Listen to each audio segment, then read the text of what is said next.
Илјадници тони пластичен и друг отпад буквално го затрупаа дел од речното корито на Вардар во Тетовско. Еколошката катастрофа евидентирана вчера во општина Јагуновце. До оштетението на реката пристигна во Скопје. Дел од илјадниците, претежно пластичен отпад, заглавија на повеќе локации во речното корито на главниот град. Галиите во центарот на Скопје се затрупани со разновиден смет.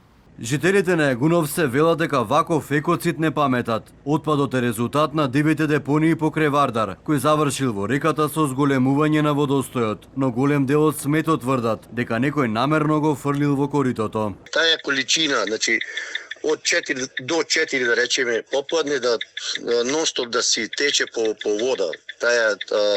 Тие флаши, тоа мора да биде значи намерно некоја си депонија која што било покрај Вардар или со камиони да се истура во Вардар. Пошто нивото на Вардар вчера подпорасна и најверојатно искористи некој прилика за да го направи тоа.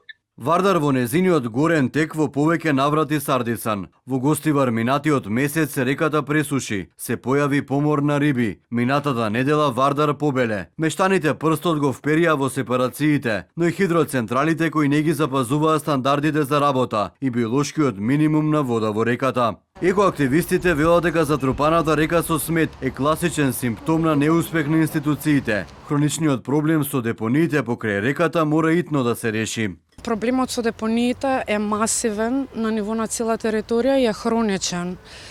А поради несправување со него, никакво управување со отпадот, се наталожија над 2000 диви депонии на територија на цела Македонија. Доколку не се превземе национална стратегија за конечно управување со отпадот на територија на цела држава, ова ќе ни биде последица, ќе бидеме оставени да живееме во него. Од Министерството за животна средина, одговорноста за екоцидот во Вардар ја префрлија кај локалните власти. Според нив, комуналните претпријатија не даваат доволно услуги, а општинските инспектори немаат капацитет за контрола и санкции за загадување на средината.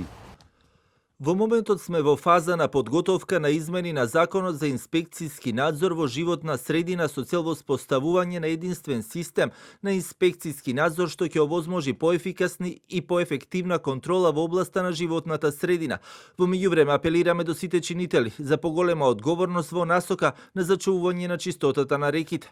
Некогашниот македонски бисер низ годините веќе стана најчеста локација за ослободување од сметот, ни од градската канализациона мрежа, чии фекали непрочистени завршуваат во реката. Филтер станицата за отпадни води во Скопје, проект стар веќе 2 децении, никако да заврши. Акции за расчистување на коритот од властите речиси и да нема.